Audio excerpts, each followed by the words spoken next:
Hello dear friends, कैसे हो आप लोग। आप सभी ने नेट का एग्जाम दिया हुआ है। चलो आज हम बात करते हैं नेट के कुछ मेमोरी बेस्ड क्वेश्चन के बारे में। आई होप कि सभी की एग्जाम अच्छी गई हुई। भगवान सभी को जेआरएफ कर दे। आप सब लोगों ने अच्छे से मेहनत की थी। चलो कुछ मेमोरी बेस्ड क्वेश्चन के आंसर के डिस्कशन कर लेते हैं। तो ये रहा आपका पहला question, what is the shape of the following molecule. ये VSEPR थियरी से पूछा गया था। डायरेक्ट 4 मार्क्स का क्वेश्चन था। 3 मॉलिक्यूल दिए हुए थे आपको और ये तीनों के तीनों हमने बुक में ऑलरेडी लिखे हुए हैं हमारे मटेरियल में। तो कौन सा फॉर्मूला यूज करना है इलेक्ट्रॉन पेयर कैलकुलेट करने का। तो पहली डिस्कस करते हैं हम SO3-2 के बारे में। SO3-2 के बारे में। तो सेंट्रल एटम कौन सा है भैया, सल्फर। तो sulphur electron pair, total electron pair calculate करने का फॉर्मूला क्या है जानते हैं ना आप। क्या है भैया इलेक्ट्रॉन पेयर कैलकुलेट करने का फॉर्मूला। सेंट्रल एटम के वैलेंस सेल में कितने इलेक्ट्रॉन है, यानी कि number of valence shell in central atom. तो यहाँ पे 6 प्लस मोनोवेलेंट एटम क्या है, नहीं है। ऑक्सीजन क्या है, बाइवेलेंट एटम है। तो यहाँ पे मोनोवेलेंट एटम एक भी नहीं है, तो 0 कंसीडर करना है। प्लस और माइनस चार्ज करना था, लेकिन यहाँ पे -2 चार्ज है। तो क्या करना पड़ेगा, चार्ज को ऐड करना पड़ेगा, क्योंकि उसके पास एक्स्ट्रा इलेक्ट्रॉन है। डिवाइडेड बाई 2 यानी कि 6 + 2 डिवाइडेड बाई 2 यानी कि 8 डिवाइडेड बाई 2 हो गया 4। जिसका 4 आता है उसकी जियोमेट्री क्या होती है, जियोमेट्री उसकी जियोमेट्री होती है भैया टेट्राहाइड्रल। उसके पास इलेक्ट्रॉन पेयर कितनी आई भैया 4। बॉन्ड पेयर कितनी है देखो तो भैया, ऑक्सीजन सल्फर के आसपास कितने ऑक्सीजन सराउंडेड है, 3 ऑक्सीजन है। तो बॉन्ड पेयर यहाँ पे कितने लिखेंगे 3। तो लोन पेयर एक एक्स्ट्रा पेयर ऑफ इलेक्ट्रॉन कितनी बची 1। तो यहां से हमने VSEPR का पूरा टेबल मैंने आपको करवाया है। हम इनऑर्गेनिक की जहां स्टार्टिंग करते हैं पढ़ाई करने में, वहां मैंने आपको VSEPR का पूरा टेबल करवाया है। तो पूरा टेबल में हमने डिस्कस किया था कि जिसके पास 4 इलेक्ट्रॉन पेयर है, बॉन्ड पेयर 3 है और एक लोन पेयर है, उसका शेप ऑफ मॉलिक्यूल क्या आता है, उसका शेप ऑफ मॉलिक्यूल भैया आ जाता है ट्रायगोनल पिरामिडल। सल्फर के पास एक लोन पेयर एक्स्ट्रा बचेगी, सल्फर के पास एक लोन पेयर एक्स्ट्रा बचेगी। इन शॉर्ट यहाँ पे देखो सल्फर के आसपास 6 इलेक्ट्रॉन हो गए। सल्फर के आसपास कितने इलेक्ट्रॉन हो गए 4 और 2 से। तो यहाँ से इसका शेप आता है trigonal pyramidal, trigonal pyramidal. In short SO3-2 trigonal pyramidal होता है। दूसरा है CO3-2 का। दूसरा कौन सा है भैया, सेकंड नंबर CO3-2। तो इसकी इलेक्ट्रॉन पेयर कैलकुलेट करेंगे। सेंट्रल एटम के पास कितने इलेक्ट्रॉन है, central atom as an carbon है। तो सेंट्रल एटम के पास 4 electron plus number of monovalent atom एक भी नहीं है, तो यहाँ पे 0 लिखो। बाद में क्या लिखना, -2 है, इसलिए चार्ज को ऐड करना पड़ेगा। तो यहाँ पे +2 कर दीजिए डिवाइडेड बाई 2, यानी कि यहाँ पे 6 डिवाइडेड बाई 2 हो गए टोटल 3। टोटल कितने हो गए 3। तो जिसके पास इलेक्ट्रॉन पेयर का आंसर कितना आया भैया 3। तो बॉन्ड पेयर भी कितनी है 3। इन शॉर्ट लोन पेयर कितनी हो गई 0। ये पूरा का पूरा कॉन्सेप्ट हमने ऑलरेडी पढ़ चुके हैं और VSEPR थियरी सबको आती है। तो यहां से electron pair 3, bond pair 3, lone pair 0। तो जिसकी इलेक्ट्रॉन पेयर 3 आती है उसकी जियोमेट्री होती है ट्रायगोनल प्लेनर होती है। इन शॉर्ट यहां से C double bond O, oxygen पे नेगेटिव चार्ज, दूसरे ऑक्सीजन पे भी नेगेटिव चार्ज, ये हो जाएगा इसका शेप ट्रायगोनल प्लानर। क्या हो जाएगा ट्रायगोनल, इसका शेप और जियोमेट्री दोनों सेम आएगी, ट्रायगोनल प्लेनर। क्यों भैया जियोमेट्री और शेप दोनों सेम आते हैं, क्योंकि electron pair is equal to bond pair है, लोन पेयर नहीं है। यदि लोन पेयर नहीं हुई तो डिस्टोर्शन नहीं होगा, वो सारी बात हम डिस्कस कर चुके थे। तो यहाँ पे इसका शेप ट्रायगोनल प्लानर आएगा। बाद में बात करनी है फोर्थ नंबर के, थर्ड नंबर कौन सा है BrF4-। चलो इसकी इलेक्ट्रॉन पेयर कैलकुलेट करते हैं। कितनी आएगी इलेक्ट्रॉन पेयर, सेंट्रल एटम कौन है ब्रोमीन। तो ब्रोमीन के वैलेंस शेल में कितने इलेक्ट्रॉन है 7। Plus number of monovalent atom कितने हैं, तो कि भैया 4 मोनोवैलेंट एटम है 4, फ्लोरीन और हाइड्रोजन को, इन शॉर्ट हेलोजन फैमिली और हाइड्रोजन को आपको किस में कंसीडर करना है, मोनोवैलेंट एटम में। तो 4 चार्ज कौन सा है, माइनस है ना, यानी कि नेगेटिव चार्ज है, तो चार्ज को ऐड करना पड़ेगा। यदि यहाँ पे पॉजिटिव होता तो हम यहाँ से सब्ट्रैक्ट करते, लेकिन यहाँ नेगेटिव है तो उसको ऐड कर दीजिए, डिवाइडेड बाय 2, टोटल हो गए 12 डिवाइडेड बाय 2, आंसर आया 6। इन शॉर्ट जिसकी इलेक्ट्रॉन पेयर का आंसर 6 आता है उसकी जियोमेट्री ऑक्टाहाइड्रल होती है। क्या होती है भैया, उसकी जियोमेट्री ऑक्टाहाइड्रल। लेकिन यहाँ बॉन्ड पेयर कितनी है, देखो भैया बॉन्ड पेयर कितनी है 4, तो लोन पेयर कितनी बचेगी, अरे वो लोन पेयर कहाँ से आती है, हम मालूम है ना, electron pair is equal to bond pair plus lone pair. ये बॉन्ड पेयर और लोन पेयर का समेशन ही इलेक्ट्रॉन पेयर है, ये फॉर्मूला आपको पता होना चाहिए। तो यहाँ पे लोन पेयर आपको 2 मिलेगी। इन शॉर्ट जिसके पास 6 इलेक्ट्रॉन पेयर है, बॉन्ड पेयर सिर्फ 4 है और 2 लोन पेयर है, तो जियोमेट्री ऑक्टाहाइड्रल रहेगी, लेकिन उसका शेप कौन सा आएगा, उसका शेप भैया आएगा स्क्वायर प्लानर, स्क्वायर प्लानर, क्योंकि और लोन पेयर को हम शेप में कंसीडर नहीं करते हैं, लोन पेयर को हम शेप में कंसीडर नहीं करते हैं। क्लियर, ये नेगेटिव नेगेटिव, तो तीनों के तीनों आंसर हमें मिल गए। पहला आंसर क्या आया, पहला फर्स्ट आंसर आया trigonal, trigonal pyramidal, trigonal pyramidal. फिर last second number trigonal planar, trigonal planar, और लास्ट में आएगा answer square planar, square planar. Last में आंसर आता है स्क्वायर प्लानर। क्लियर, तो ये रहा आपका पहला क्वेश्चन का आंसर जो 4 मार्क्स में पूछा गया था। आप सॉल्यूशन देख लीजिएगा। चलो, what is the ground state term for the, आपको टर्म सिंबल, हमने थोड़े दिन पहले ही टर्म सिंबल की बात की थी हमारे कोर्स में। तो D3 इलेक्ट्रॉनिक कॉन्फ़िगरेशन के लिए, तो D3 इलेक्ट्रॉनिक कॉन्फ़िगरेशन, चलो सॉल्यूशन देखते हैं, इधर ध्यान रखना। D3 डी ऑर्बिटल के पास कितने सेल होते हैं भैया, 5 सेल, उसमें 3 इलेक्ट्रॉन रख दिए, यस। उसमें जो सेंट्रल है उस सेल की वैल्यू 0, लेफ्ट हैंड साइड पे चले जाओ, +1 +2 -1 -2। एस स्पिन क्वांटम नंबर का वैल्यू क्या आएगी, स्पिन क्वांटम नंबर वैल्यू, तो क्या भैया spin quantum number, number of unpaired electron divided by 2 है, n डिवाइडेड बाय 2, तो यहां से s की वैल्यू क्या हो जाएगी 3 डिवाइडेड बाय 2, 3 डिवाइडेड बाय 2, क्योंकि हमने पढ़ चुके हैं ना n, s is equal to क्या होता है ग्राउंड स्टेट के लिए n डिवाइडेड बाय 2, n क्या है नंबर ऑफ अनपेयर इलेक्ट्रॉन, तो अनपेयर इलेक्ट्रॉन कितने हैं 3, तो यहाँ 3 डिवाइडेड बाय 2, तो यहां से मुझे क्या मिल जाएगा स्पिन मल्टीप्लिसिटी 2s + 1, तो s की वैल्यू क्या आ गई भैया 3/2, तो 2 × 3/2 + 1, 2 2 कैंसल आउट, 3 + 1 यानी कि टोटल स्पिन मल्टीप्लिसिटी का आंसर मुझे मिल गया 4, स्पिन मल्टीप्लिसिटी का आंसर मिल गया 4। अब हमें फाइंड करना है L की वैल्यू, क्या L, capital L, angular quantum number, तो यहां से L की वैल्यू क्या आती है, तो कि भैया ये 2 वाले एंगुलर क्वांटम नंबर 2, यहां पे एक इलेक्ट्रॉन यानी कि 2 × 1 प्लस वो अब हमने फॉर्मूला लिखा था ना L1m + L2m up to this, तो यहां से L1 तो +2 number of electron 1 +1 number of electron कितने हैं 1, 0 वाले में नंबर ऑफ इलेक्ट्रॉन 1, तो टोटल 3 इलेक्ट्रॉन थे, तीनों के बारे में लिख लिया।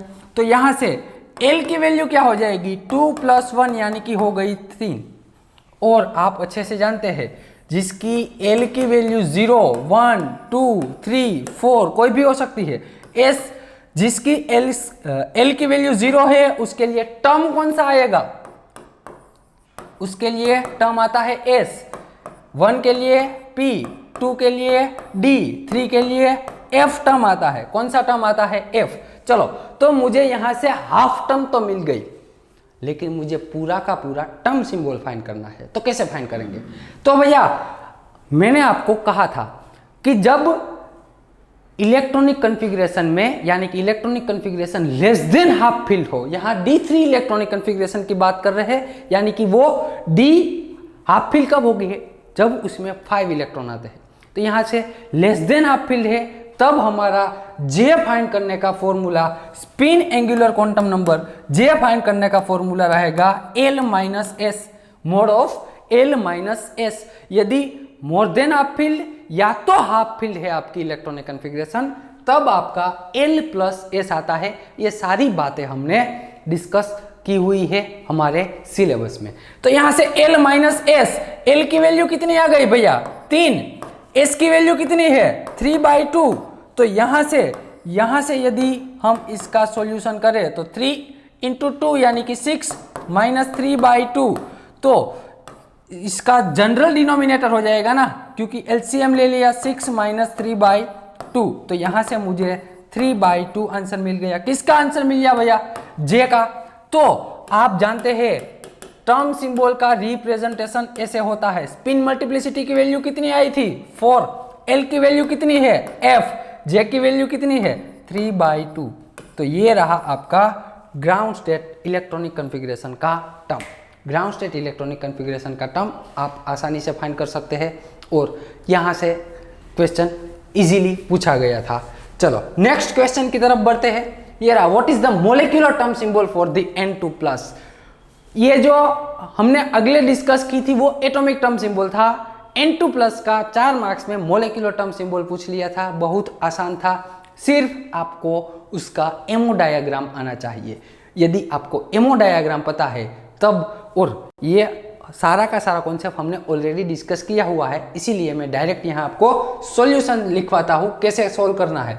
आपको पता है ना N2 में कितने इलेक्ट्रॉन है, N2+ दिया हुआ है ना, N2+, total number of electron कितने हो जाएंगे 13, क्योंकि N2 में 14 इलेक्ट्रॉन होते हैं। N2+ कर दो यानी कि एक इलेक्ट्रॉन को हटा दो, टोटल नंबर ऑफ इलेक्ट्रॉन 13 हो जाएंगे। तो 13 इलेक्ट्रॉन को हम अरेंज करेंगे, तो आपको मोलिकुलर टर्म सिंबल के लिए इलेक्ट्रॉनिक कॉन्फ़िगरेशन लिखना आनी चाहिए। तो कैसे लिखोगे, तो भैया सबसे कम एनर्जी वाली sigma 1s2, sigma star 1s2, sigma 2s2, sigma star 2s2, इतनी इलेक्ट्रॉनिक कॉन्फ़िगरेशन को तो निकाल ही देना है। इसे हम के स्टार बोलते थे, यस और नो, यस। चलो 8 इलेक्ट्रॉन हो गए, अब आगे बढ़ना है। कौन सी ऑर्बिटल आएगी, π2p x is equal to π2p y, क्योंकि ये दोनों की एनर्जी क्या होती है, सेम होती है। दूसरी बात, इससे आगे चलो सिग्मा 2p z आएगी, इससे आगे pi star 2p x is equal to pi star 2p y। ये एक क्वेश्चन आए। चलो अब इलेक्ट्रॉन फिलअप कर देते हैं ना, यहां से 8, 10, 12 और 13 टोटल। इन शॉर्ट यहां तक तो सारी बात न्यूट्रल हो जाएगी, यहां तक तो सारी बात न्यूट्रल हो जाएगी। वहां से हमें इस इतनी इलेक्ट्रॉनिक कॉन्फ़िगरेशन का तो कुछ करना ही नहीं, इसको तो निकाल ही दो। सिर्फ बचा क्या है, ऊपर वाली इलेक्ट्रॉनिक कॉन्फ़िगरेशन, यानी कि ऊपर आपको ऐसा दिया होगा, ये pi star 2p x is equal to pi star 2p y, और जो नीचे रहेगा वो रहेगा हमारा सिग्मा 2p z। उसमें कितने इलेक्ट्रॉन है, 1। चलो अब मैंने आपको सिखाया था क्या, एटॉमिक टर्म सिंबल और मोलिकुलर टर्म सिंबल में सिर्फ चेंजेस कहाँ पे है। चलो वो बात कर लेते हैं। यहां से बात करते हैं हम। पहले तो फाइंड करते हैं S की वैल्यू। S की वैल्यू क्या है, इसमें भी n/2 ही रहेगा, इसमें भी क्या n/2, number of unpaired electron divided by 2, कितने हैं 1 इलेक्ट्रॉन। तो S की वैल्यू आ गई मेरी 1/2। S की वैल्यू कितनी आ गई भैया 1/2। इसके लिए भी मुझे स्पिन मल्टीप्लिसिटी की ही आवश्यकता है। इसका रिप्रेजेंटेशन पहले तो आपको पता होना चाहिए, इसका रिप्रेजेंटेशन मोलिकुलर टर्म सिंबल का रिप्रेजेंटेशन कैसा होता है जनरल। तो भैया स्पिन मल्टीप्लिसिटी, इसे हम लैम्ब्डा से रिप्रेजेंट करते हैं। यहाँ जिराड या तो अनजिराड लिखना होगा, प्लेन प्रेजेंट या तो माइनस लिखना पड़ेगा, प्लेन प्रेजेंट या तो प्लेन एब्सेंट। ये है हमारा general representation of molecular term symbol. चलो इस यहाँ से हम स्पिन मल्टीप्लिसिटी फाइंड करते हैं। S की वैल्यू कितनी है 1/2, यहाँ पे रख दीजिए 1/2 + 1, 2 कैंसल आउट, इन शॉर्ट यहाँ पे आया 2। फिर मुझे चाहिए लेमड़ा की वैल्यू। किसकी वैल्यू भैया चाहिए? लेमड़ा की वैल्यू। तो लेमड़ा की वैल्यू के लिए हमने ऑलरेडी बुक में लिखा हुआ है कि जो सिग्मा टर्म होगी या तो सिग्मा ऑर्बिटल होगी उसके लिए 0 है। पाइप स्टार ये दोनों की एनर्जी क्या है भैया? सेम। तो एक की वैल्यू +1 दूसरे की वैल्यू -1। यहां से आप आसानी से कर सकते हैं। देखो इतना ही याद रखना था, सिग्मा टर्म है तो उसके लिए एल की वैल्यू यानी कि लेमड़ा की वैल्यू 0 रहेगी। पाई स्टार दोनों की एनर्जी सेम है पाई स्टार में, एक पहले वाला उसकी +1 सेकंड वन इज -1। क्लियर? अब यहाँ पे इलेक्ट्रॉन एक रखा हुआ है, एक इलेक्ट्रॉन को 0 से मल्टीप्लाई करोगे लेमड़ा का आंसर आएगा 0। लेमड़ा का आंसर आएगा 0। और आप जानते हैं यदि लेमड़ा का आंसर कितना हो सकता है? 0 1 2 3 कोई भी हो सकता है ना। तब उसके लिए टर्म कौन सी लेनी है? यदि लेमड़ा का आंसर 0 है ना तब आपको सिग्मा टर्म लेनी है, 1 है तब आपको पाई टर्म लेनी है, यदि 2 है तब आपको डेल्टा टर्म लेनी है, यदि 3 है तब आपको साइन टर्म लेनी है, टाउ आएगा। क्लियर? इन शॉर्ट यहां पे आपको लेमड़ा की वैल्यू क्या हो गई? 0। यदि लेमड़ा की वैल्यू 0 है तब आपका टर्म कौन सा आएगा? तब भैया आपका टर्म आएगा सिग्मा। यस और no? Yes. Question number 3, gerade या अनजिराड लिखना पड़ेगा। क्या लिखना पड़ेगा? जिराड या अनजिराड। वो कहां से पता लगाएंगे? तो हमने एमओटी में पढ़ा हुआ है ऑलरेडी कि सिग्मा ऑर्बिटल जिराड होती है, सिग्मा स्टार अनजिराड होती है, पाई ऑर्बिटल अनजिराड होती है और पाई स्टार ऑर्बिटल जिराड होती है। तो ये कौन सा है भैया? Sigma orbital. सिग्मा ऑर्बिटल में कितने इलेक्ट्रॉन है? 1। तो वो बन जाएगी आपकी जिराड। पूरे के पूरा आपका क्या हो जाएगा? जिराड इलेक्ट्रॉन हो जाएगा। फिर 4th नंबर की बात करें, प्लेन की बात करें, तो मैंने आपको कहा था सिग्मा हो, सिग्मा स्टार हो या तो पाई हो, तीनों में प्लेन ऑलवेज प्रेजेंट है, सिर्फ और सिर्फ पाई स्टार में ही प्लेन एब्सेंट है। तो यहाँ पे इलेक्ट्रॉन हमारा सिग्मा ऑर्बिटल में है। कौन सी ऑर्बिटल में? सिग्मा। तो प्लेन क्या आएगा? प्लेन प्रेजेंट आएगा। प्लेन क्या आएगा भैया? प्लेन प्रेजेंट आएगा। तो यहाँ से मुझे 4 मार्क्स मिलते हैं। क्यों? क्योंकि सिग्मा, जिराड, स्पिन मल्टीप्लिसिटी आई 2 और यहाँ पे प्लस, इसके हमें मिलते हैं 4 मार्क। क्या करना था? 3 पॉइंट, वैसे तो 4 पॉइंट। पहले तो number of unpaired electron find करने थे, फिर लेमड़ा की वैल्यू फाइंड करनी थी, थर्ड नंबर जिराड अनजिराड फाइंड करना था और 4th नंबर प्लेन फाइंड करना था। और मैंने आपको यहाँ जब पढ़ाते वक्त कहा था या तो मोलेक्युलर टर्म सिंबल या तो आपको यहाँ से इसकी इलेक्ट्रॉनिक ट्रांजिशन या तो आपको पॉसिबल अलाउड ट्रांजिशन पूछ लेंगे। तो यहाँ से आपको सिंपल इस बार मोलेक्युलर टर्म सिंबल पूछ लिया डायरेक्ट N2+ का, जो इजी था। तो इसका फाइनल आंसर आता है 2 सिग्मा जिराड, प्लेन आता है प्रेजेंट। क्लियर? चलो बढ़ते हैं हम नेक्स्ट क्वेश्चन की ओर। ये जियोमेट्रिकल आइसोमर पूछ लिया था। यहाँ पे रोडियम मेटल थी, आई थिंक रोडियम मेटल थी, लेकिन ये लिगेंड सारे ऐसे ही थे, लिगेंड ऐसे थे। तो जियोमेट्रिकल आइसोमेरिज्म हमने पढ़ चुके हैं ऑलरेडी, बहुत सारी डिस्कस कर ली थी, आराम से सारे के सारे आइसोमर बनाना आप सीख गए थे। क्या करना था? मैंने आपको बताया था जब आपको ऐसे फॉर्मूला दिया हो तो हमें जनरल फॉर्मूला लिख लेना है। एम मेटल के लिए यहाँ पे ए लिख दो, इसको चलो इसको मैं कह देता हूँ ए, इसको कह देता हूँ बी और एक सिंगल है उसको कह देता हूँ सी। आपको जो मर्जी चाहे नाम दे सकते हैं, ऐसा जरूरी नहीं कि मैं बोलूँ वही देना है। चलो ए कितनी 3 टाइम है ना भैया, यहाँ पे 3 टाइम है तो MA3। ये सभी के सभी क्या है भैया? मोनोडेंटेड लिगेंड ही है, सभी के सभी क्या है? मोनोडेंटेड लिगेंड ही। A-B-2-C आपको ऐसा जनरल फॉर्मूला दिया हुआ था, ऐसा इसके जियोमेट्रिकल आइसोमर फाइंड करने थे। कैसे फाइंड करेंगे? हमारी ट्रिक क्या थी कि जब तीन आइसोमर, 3 मोनोडेंटेड लिगेंड या तो 3 लिगेंड सेम आ जाए तब एक ही बात करनी है। कौन सी वाली? फेशियल और मेरिडोनियल बनाना है। तो चलो बना दीजिए इसके फेशियल और मेरिडोनियल। तो पहले तो मैं फेशियल बना दूं। फेशियल कैसे बनाना है कि 2 सेम लिगेंड को 180 पे नहीं रखना है, 2 सेम लिगेंड को 180 पे नहीं रखना है। चलो ये 3 मैंने 180 पे नहीं रखे हैं, हर एक के सामने कुछ नया आ सकता है। इन शॉर्ट ये ए की 180 पोजीशन ब्लैंक है, ये वाले ए की 180 पोजीशन ब्लैंक, ये ए की ब्लैंक। चलो अब क्या बचा, सी यहाँ पे बी रख दूं, यहाँ पे बी रख दूं। ये मैंने बनाया है क्या, फेशियल बना लिया, इसको हम बोलते हैं फेशियल। यस और नो, ये हमने बना लिया, फेशियल बना लिया।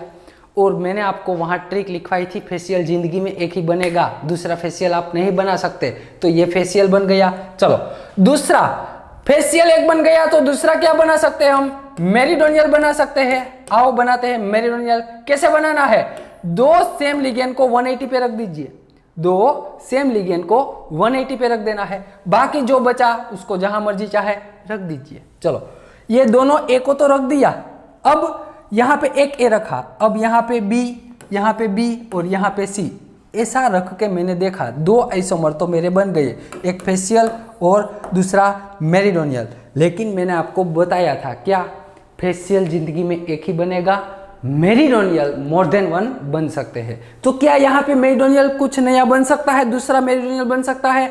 उसके लिए क्या चेक करना पड़ेगा, कनेक्टिविटी पैटर्न। कैसे चेक करनी है कनेक्टिविटी पैटर्न, तो भैया ये वाले ए है, उसके सामने क्या है, ए है, दूसरा जो ए है उसके सामने क्या है, बी है, स्मॉल बी है, और थर्ड यहां जो मैंने सर्कल किया हुआ है बी, उसके सामने क्या है, सी है।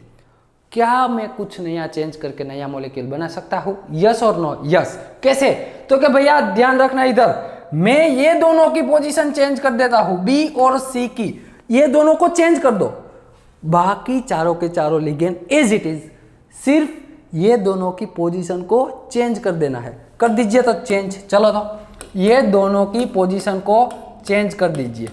जैसे ही ये दोनों की पोजीशन को चेंज करोगे, यहाँ पे आ जाएगा बी, यहाँ पे सी, बाकी सब कुछ एज इट इज, कुछ भी चेंज नहीं करना है। अब लिखो, ये भी भैया मेरिडोनियल ही है, अब कनेक्टिविटी पैटर्न लिखो। चेक कैसे करोगे कि या दोनों सेम है या अलग अलग बनाइए, उसको चेक करने के लिए आपको लिखनी पड़ेगी क्या, कनेक्टिविटी पैटर्न। यहां ए के सामने क्या आ गया, ए के सामने ए है, दूसरा जो ए है उसके सामने अब आ गया सी। यहां पे देखो ए के सामने बी था, ए के सामने सी आ गया, और सेकंड जो बी बचा है उसके सामने बी आ गया। इन शॉर्ट यदि हम बात करें तो ये दोनों एक दूसरे के आइसोमर है, दोनों एक ही नहीं है, क्योंकि दोनों में कनेक्टिविटी पैटर्न डिफरेंट हो गई। तो टोटल जियोमेट्रिकल आइसोमर का आंसर आता है 3। टोटल जियोमेट्रिकल आइसोमर कितने बनते हैं भैया, 3 से ज्यादा यहां आप जियोमेट्रिकल आइसोमर नहीं बना सकते। जब आपका फॉर्मूला MA3B2C है, तब जियोमेट्रिकल आइसोमर का आंसर आता है 3। क्लियर, समझ गए? चलो नेक्स्ट क्वेश्चन की तरफ बढ़ते हैं। ये रहा आपका नेक्स्ट क्वेश्चन, जो यहां से कोऑर्डिनेशन से अच्छा क्वेश्चन पूछ लिया था, इजी था, कुछ डिफिकल्ट बात थी नहीं, सिंपल सी बात थी। CREN 3 time +3। चलो इसकी इलेक्ट्रॉनिक ट्रांजिशन फाइंड करनी है। चलो इसकी इलेक्ट्रॉनिक ट्रांजिशन मैंने आपको सिखाया था, कैसे फाइंड करेंगे। CR is in +3 oxidation state, यानी कि D3 इलेक्ट्रॉनिक कन्फिगरेशन है। तो ये हमने ऑर्गल डायग्राम में डिस्कस किया था। ऑर्गल डायग्राम में हमने क्या डिस्कस किया था कि जब D3 इलेक्ट्रॉनिक कन्फिगरेशन या तो D कन्फिगरेशन में हाफ फिल या फुल फिल होने में जब कितने 2 या 1 इलेक्ट्रॉन की आवश्यकता हो, तब जो इलेक्ट्रॉनिक ट्रांजिशन होगी वो via according to hole formation होगी, according to hole formation transition होगी। क्लियर है, यस और नो? यस। चलो तो यहां मैंने आपको डायरेक्ट ट्रिक भी लिखवाई थी, ऑर्गल डायग्राम की डायरेक्ट ट्रिक क्या थी वो भी आपको बाद में हम ट्रिक से सॉल्व करेंगे, लेकिन यहाँ पहले D3 इलेक्ट्रॉनिक कन्फिगरेशन है तो पूरी डिस्कस कर लेते हैं। चलो D3 electronic configuration octahedral complex है, तो T2G और EG, यहाँ 3 इलेक्ट्रॉन है, यहाँ पे 3 इलेक्ट्रॉन है। यदि मैं इसमें H म्यू कंडीशन में क्या होगा, इलेक्ट्रॉन ट्रांजिशन करके ऊपर चला जाएगा, यस और नो? यदि इलेक्ट्रॉन ट्रांजिशन करके एक इलेक्ट्रॉन ट्रांजिशन करके ऊपर गया, या तो हम बोल सकते हैं यहाँ पे 2 होल है, यस और नो? यस, यहाँ पे 2 होल का फॉर्मेशन हुआ है। तो या तो हम ऐसा बोले कि इलेक्ट्रॉन ट्रांजिशन करके ऊपर गया है, लेकिन यहाँ पे D5 इलेक्ट्रॉनिक कॉन्फ़िगरेशन होने के लिए यहाँ पे सिर्फ 2 इलेक्ट्रॉन की आवश्यकता है। तो यहाँ पे जो ट्रांजिशन होगी वो अकॉर्डिंग टू होल फॉर्मेशन होगी। यहाँ पे जो होल ट्रांजिशन करके कहाँ जाएगा, नीचे आ जाएगा। देखो यहाँ से एक होल ट्रांजिशन करके आ गया, नीचे आ गया, होल ट्रांजिशन करके नीचे आ गया, फिर से मैंने HMU अप्लाई कर दिया तो दूसरा होल भी ट्रांजिशन करके आ गया नीचे। इन शॉर्ट अब जो होल का फॉर्मेशन हुआ है वो नीचे हुआ है, अब जो होल का फॉर्मेशन हुआ है वो नीचे हुआ है। क्लियर? चलो, तो ये बात थी। अब मैंने आपको टर्म के नाम सिखाए थे, कैसे टर्म के नाम कहने हैं। तो यहाँ पे सिर्फ एक ही प्रोबेबिलिटी है, ये तीनों इलेक्ट्रॉन की अरेंजमेंट की माइक्रोस्टेट आप अच्छे से पढ़ चुके हैं। इलेक्ट्रॉन की अरेंजमेंट की ईच पॉसिबिलिटी को हम माइक्रोस्टेट बोलते हैं। तो यहाँ पे मुझे टर्म चाहिए, तीनों इलेक्ट्रॉन को मैं सिर्फ जैसे दिखाई दे रहा है, जैसे आपको दिखाई दे रहा है, ठीक वैसे ही मैं इलेक्ट्रॉन का अरेंजमेंट कर सकता हूँ। कुछ दूसरे तरीके से इलेक्ट्रॉन का अरेंजमेंट नहीं कर सकता। इसका मतलब इसका टर्म हो जाएगा A2G, इसका टर्म क्या हो जाएगा A2G। दूसरी बात यहाँ पे जो, चलो लास्ट वाले की पहले डिस्कस कर लेते हैं। यहाँ ऊपर दोनों इलेक्ट्रॉन है, एज इट इज रहेंगे, वहां इलेक्ट्रॉन अरेंजमेंट की कुछ प्रोबेबिलिटी नहीं आएगी। लेकिन यहाँ नीचे वाला जो इलेक्ट्रॉन है उसको अरेंज करने की टोटल 3 प्रोबेबिलिटी मिलेगी। इन शॉर्ट इसका नाम हो जाएगा T1G, और यहां से आपको टोटल 6 प्रोबेबिलिटी मिलेगी। ये सारी डिस्कस हमने की हुई है हमारे ऑर्गल डायग्राम में। तो यहां से ये टोटल आपको कितनी ट्रांजिशन मिलेगी, 6 ट्रांजिशन मिलेगी। क्लियर? तो यहां इसका नाम हो जाता है T2G, ये वाली टर्म का नाम हो जाता है T2G। दूसरी बात, चलो ये जो स्टेट है उसकी एनर्जी कितनी आएगी भैया, तो कि भैया ये रहा मेरा बेरी सेंटर से नीचे -0.4 डेल्टा ऑक्टाहाइड्रल, बेरी सेंटर से ऊपर 0.6 डेल्टा ऑक्टाहाइड्रल जितना है। यदि बेरी सेंटर से नीचे 0.6 डेल्टा ऑक्टाहाइड्रल -4 है तो इसकी हो जाती है -1.2 डेल्टा ऑक्टाहाइड्रल। इसकी एनर्जी कितनी हो जाएगी भैया, इसकी एनर्जी T2G टर्म की एनर्जी कितनी हो जाएगी, यहाँ -0.8, 0.6 यानी कि -0.2 डेल्टा ऑक्टाहाइड्रल। और इसकी एनर्जी आप यदि कैलकुलेट करोगे, इसकी एनर्जी कैलकुलेट करोगे कितनी आएगी, यहाँ से -0.4, इसकी एनर्जी कैलकुलेट करोगे तो यहाँ से 1.2, 0.4 यानी कि +0.8 डेल्टा ऑक्टाहाइड्रल। चलो ये बात हो गई। 3D3 इलेक्ट्रॉनिक कॉन्फ़िगरेशन यानी कि 4F, आपका टर्म कौन सा होगा 4F। मैंने आपको डायरेक्ट टर्म लिखवाना सिखाया था। कौन सी ट्रिक थी, D1 electronic configuration, D2, D3, D4, D5। Term कैसे लिखना है, पहले D F F D S, D F F D S लिख दो। फिर यहाँ 1 है तो 2 से शुरू करो, 2 3 4 5 6, ये सारे टर्म मिल गए। जिसने ऑर्गल डायग्राम हमारे पढ़े हुए हैं या तो मटेरियल से देखा हुआ है उसको तो आसानी से ये क्वेश्चन सोल्व कर लिया होगा भैया। तो हमारा टर्म D3 इलेक्ट्रॉनिक कॉन्फ़िगरेशन के लिए 4F आता है। क्या आता है भैया, 4F।